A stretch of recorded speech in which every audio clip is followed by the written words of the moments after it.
안녕하세요. 올해 31살 여자입니다. 거지근성, 그건 말로만 들었지 내 남편이 그런 사상을 가지고 있는 사람이라고는 생각도 못했습니다.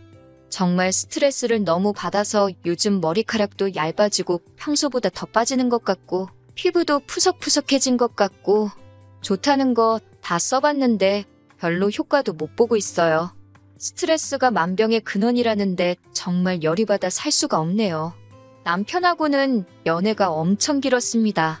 그래서 그런지 제가 30이 되었을 때 자연스럽게 둘이 결혼 이야기가 나오고 저도 다른 사람은 생각도 못했어요. 시댁 상황이 별로 안 좋은 건 알고 있었습니다.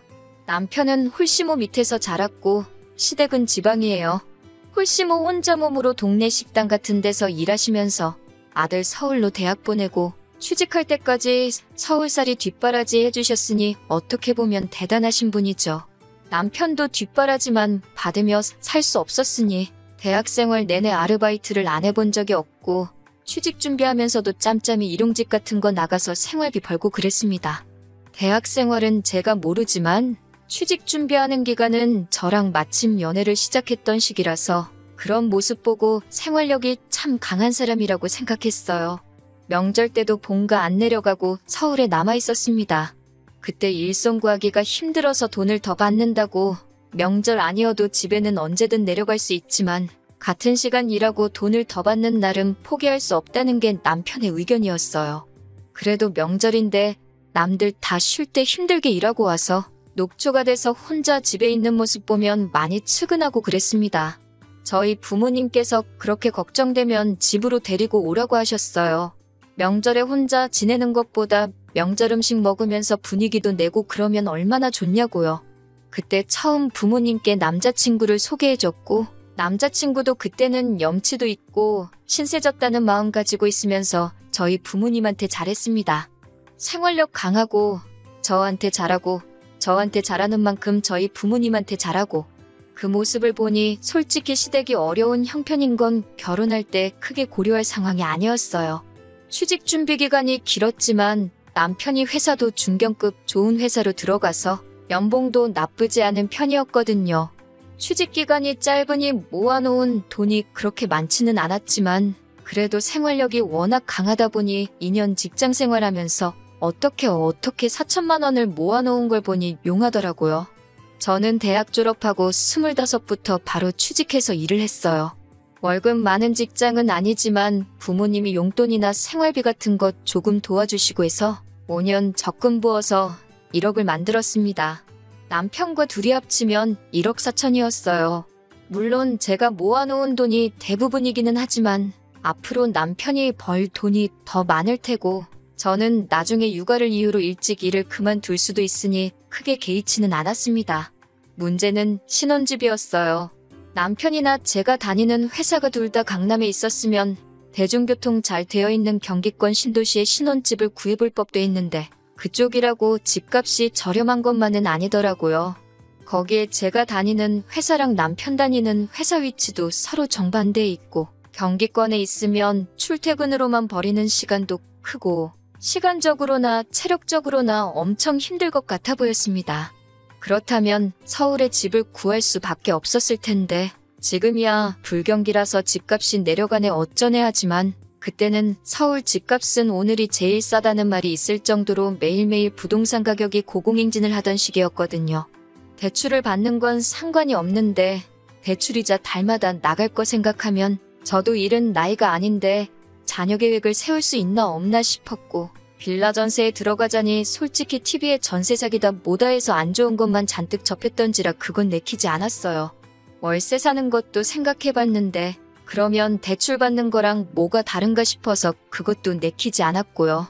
친정 부모님께서 제가 신혼집 구하는 것 가지고 이렇게 스트레스를 많이 받는 걸 보다 못해서 저를 불러서 이야기를 하시더라고요.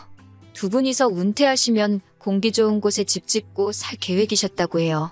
은퇴 계획이다 보니 틈틈이 준비를 해오셨기 때문에 땅도 이미 가지고 계신 상태였고 구체적인 계획도 다 가지고 계신 상황이었어요. 단지 시기를 생각하지 못해서 땅만 가지고 계시고 집은 올라가 있지 않은 상황이었고요. 친정 부모님께서 제안하신 게 일단 친정집에 저희가 들어와서 같이 살자고 하시더라고요. 친정 부모님은 그때 맞춰서 건축 허가도 받고 업자랑 컨택도 해보고 집을 바로 올리시겠다고요. 당장 저희가 친정 부모님하고 같이 사는 게 불편하지 않겠나를 걱정하시더라고요. 시집살이도 하는데 대릴 사위는 못할 게 뭐냐고, 그리고 암만 계산해봐도 집 지어지는데 암만 길어봐야 1년이 안 걸릴 거잖아요?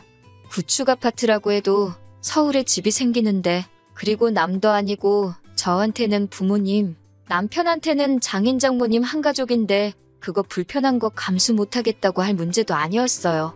물론 부모님 집이 완공될 때까지 월세 사는 방법도 있는데 그 기간이 몇 년 걸릴 것도 아니고 문제 없다고 했습니다. 남편한테 신혼집 문제를 이렇게 하게 되겠다 이야기를 했는데 당연히 좋아하더라고요. 집이 해결되었는데 이제는 돈을 모으는 일밖에 안 남은 거잖아요. 대출 없이 시작한다고 생각하니 여유 자금도 훨씬 많아지고 자녀 계획 세우는데도 솔직히 제가 지불하는 거나 마찬가지니 남편 외벌이 시킨다고 해도 그렇게 눈치도 안 보였고요. 저희 결혼 날짜 맞춰서 친정부모님 은퇴 후 지내실 집도 토목공사가 시작되었어요. 그래도 은퇴 후 보낼 집인데 업체 선정하는데도 조금 꼼꼼하게 준비하느라 시간이 걸렸습니다. 그리고 공사가 시작되면서 저는 친정부모님한테 집을 증여받았고요. 제가 모아놓은 돈으로 증여세 다 냈고 명의는 제 이름으로 했습니다. 그런데 남편이 그 사실을 가지고 펄쩍 뛰더라고요. 결혼하기로 했는데 명의를 왜 공동명의로 하지 않았느냐고요. 그 부분에 대해서는 솔직히 남편이 서운해할 수 있는 부분이라고 생각은 했습니다. 그런데 아무리 생각해봐도 공동명의를 곧바로 하는 건 아니라고 생각했어요. 신혼집이 친정부모님이 사시던 집을 증여받은 것이고 증여세 또한 제가 여태껏 모아놓은 돈으로 다 해결을 했으니 일단은 제 명의로 해놓는 게 맞다고 생각했습니다. 공동명의로 바꾸는데 무슨 억만금이 드는 것도 아니고 연애를 길게 하기는 했지만 같이 살았던 건 아니었으니 부부간의 신뢰를 쌓아가고 시간이 지남에 따라 제가 남편에게 경제적으로 의지하게 될 날이 올 텐데 그때가 돼서 공동명의를 해도 늦지 않다고 생각했거든요. 남편이 그때 너무 서운해했어서 솔직히 조금 미안하기는 했지만 저는 그게 맞다고 생각했습니다. 그리고 남편도 자기 돈 얼마 들어가지 않은 거 알고 있으니 계속 우기지는 못했어요. 그 외에는 결혼 준비하는데 별다른 어려움은 없었습니다.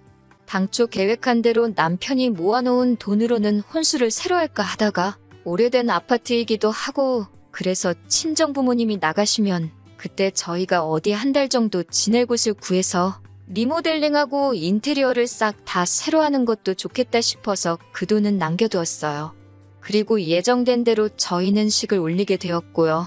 신혼여행 다녀와서 은근 떨리기 시작했어요.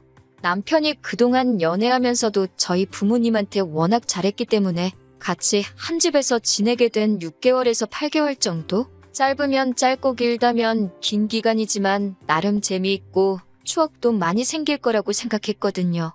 그런데 그렇게 친정부모님한테 삭삭하게 잘하던 남편이 말 그대로 돌변해버렸습니다. 퇴근하고 집에 있을 때, 밥 먹을 때 말고는 방 밖으로 나오지를 않더라고요. 문 닫아놓고 시위하는 것도 아니고 나 불편해 죽겠다 티를 팍팍 내고 다녔어요. 연애할 때 저희 집에 놀러오면 알아서 청소기도 한 번씩 돌리고 식사 준비하시는 어머니 근처에 가서 자기가 도와드릴 건 없냐고 묻던 싹싹한 모습은 온데간데 없었습니다. 이따금씩 저희 아버지와 반주도 같이 하고 장기나 바둑 같은 것도 같이 두면서 정말 집에 아들 하나 생긴 것처럼 잘하던 남편이 돌변해버린 거예요. 친정 부모님도 많이 당황해 하셨어요. 모르는 사람이 저러고 있으면 그냥 불편한가 보다 하시겠는데 잘하던 사람이 그러니까요. 저도 많이 서운했습니다. 그래서 남편한테 한마디 했어요. 그랬더니 남편이 성질을 버럭 내면서 지금 제가 자기한테 바라는 게 대리효도라고 하는 겁니다. 솔직히 어이가 없었어요. 제가 뭐 맹목적으로 저희 부모님 기분 맞춰서 아양 떨고 애교 부리라는 것도 아니고 한 집에 같이 살고 솔직히 저희가 큰 도움 받는 건데 해야 할 도리하는 게 어떻게 대리효도냐고 그랬죠. 반대로 제가 같은 이유로 시집살이 하고 있으면 밥때만 빼꼼 나와서 차려준 밥 먹고 들어가고 당신처럼 불편한 티 팍팍 내고 있으면 나한테 안 서운할 거냐, 아무 말도 안 할 거냐 한마디 했죠. 할 도리 해야 하는 걸 데리오도라고 할 줄은 상상도 못했거든요. 남편은 제 말에 대답을 못하다가 속에 있는 말을 하더라고요. 왜 우리가 큰 도움을 받고 있느냐고. 진명이가 제 걸로 돼 있으니 따지고 보면 저만 도움을 받는 거 아니냐고 우기기 시작했습니다. 이렇게 치졸한 사람인 줄은 생각도 못했어요. 그나랑 결혼한 게 당신이고 부부간의 신뢰가 쌓이면 그때 공동명의로 하겠다고 하지 않았느냐 하니 지금 집 가지고 유세 부리는 거냐고 하더라고요.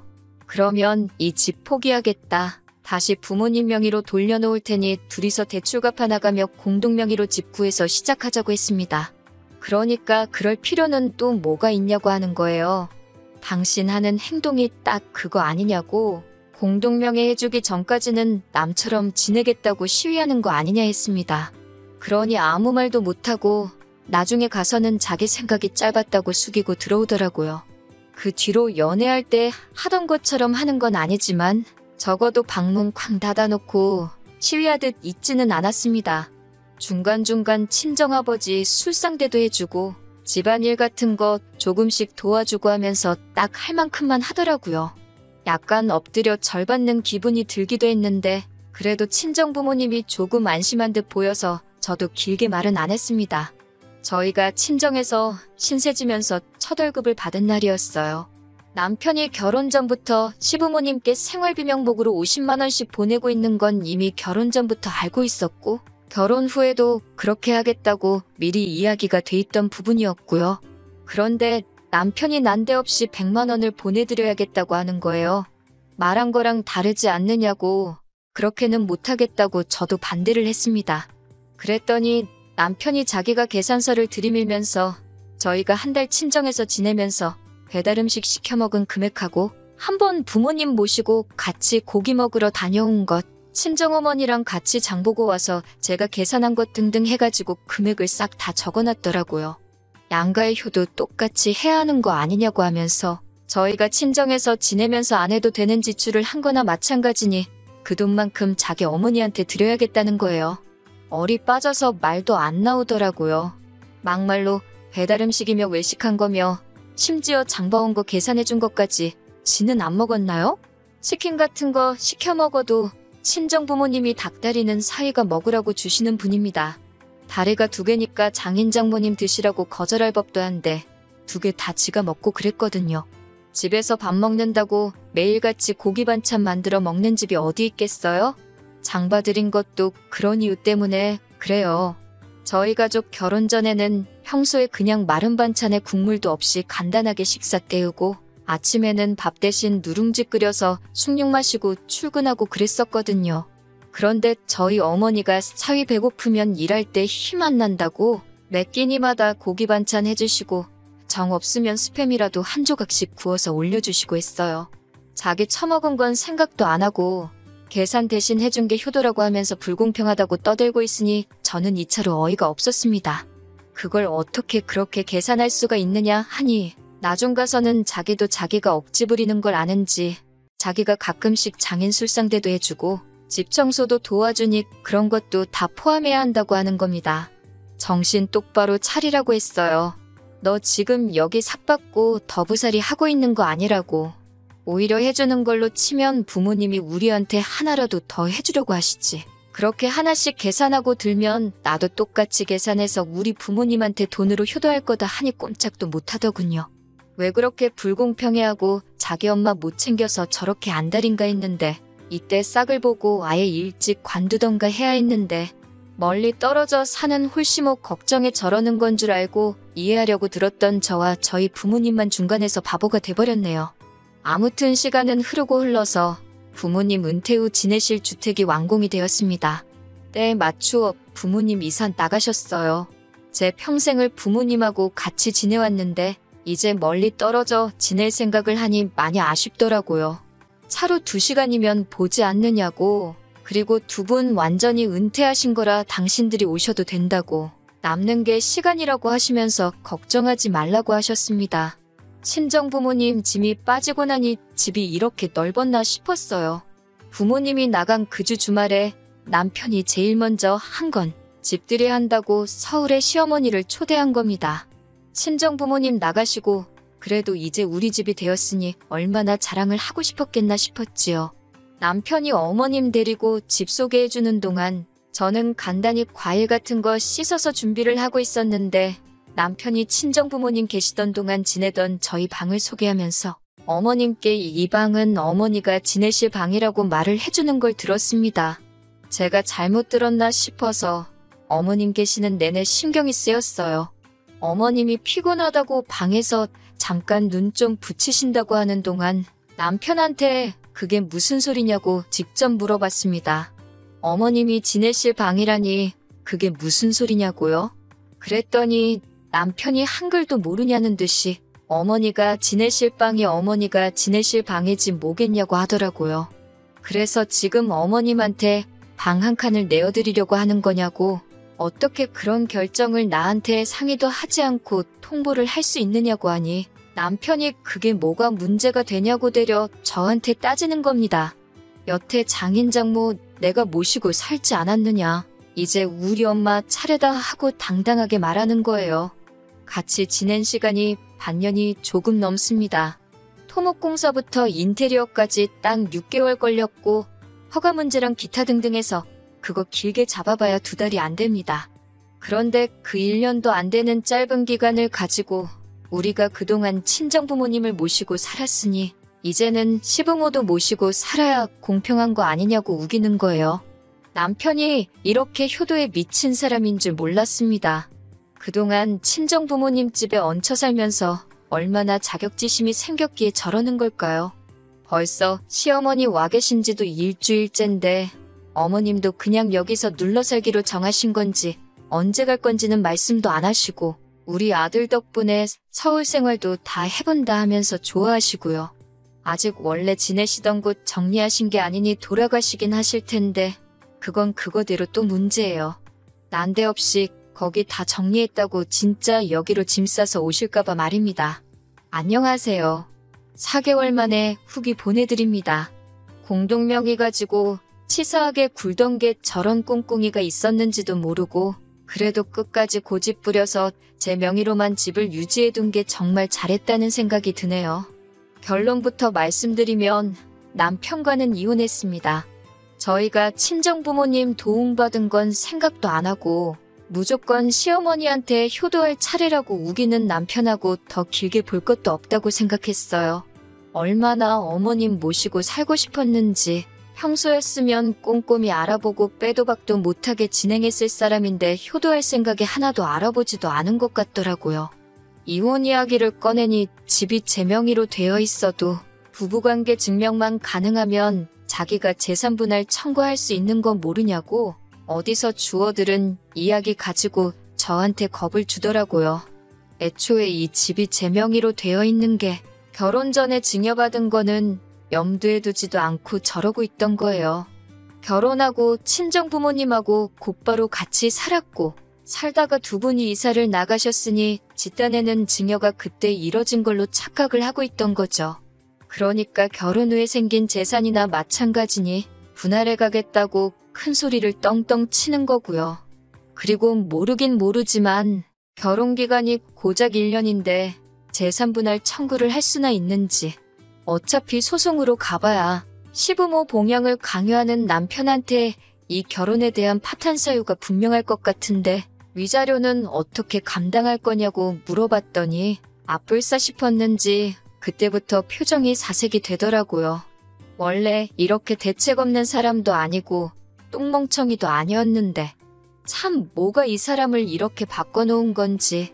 결혼을 했으니 부모에 대한 효도도 똑같이 나눠서 해야 맞다는 게 남편의 생각인 것 같은데 이건 누가 봐도 자기 어머니한테만 잔뜩 기울어 있는 상황인 거잖아요.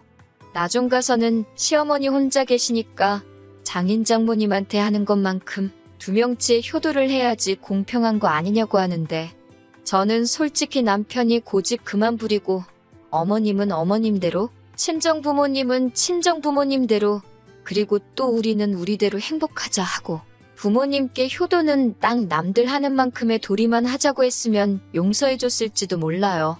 그런데 친정부모님한테 신세는 있는 대로 져놓고서는 혼자 자격지심의 시어머니한테만 효도해야 한다고 하는 저게 저는 이해가 도통 안 된다는 말이죠. 결국 의견을 좁히지 못하고 남편하고는 이혼하게 되었습니다. 이제 와서 갑자기 효도가 하고 싶다면 말리지 않는다고요. 그런데 혼자 하라고 했습니다. 제가 친정 부모님한테 싹싹하게 좀 해달라고 했을 때 대리효도 시키지 말라고 하지 않았느냐고. 우리 문제는 이혼을 하지 않는 이상은 해결되지 않을 문제인 것 같다고요. 결국 효자 남편은 저보다 홀시어머니를 택했네요. 그런데 웃긴 건 시어머니는 아직도 서울에 안 오시고 지방에 혼자 계십니다. 자기 때문에 아들이 이혼했다 죄책감에 그러시는 건지 아니면 대학교 갔을 때부터 혼자 지내던 아들 뒷바라지를 이제 와서 다시 시작하려니 번거로워서 그러시는 건지 그건 아무도 모르지요.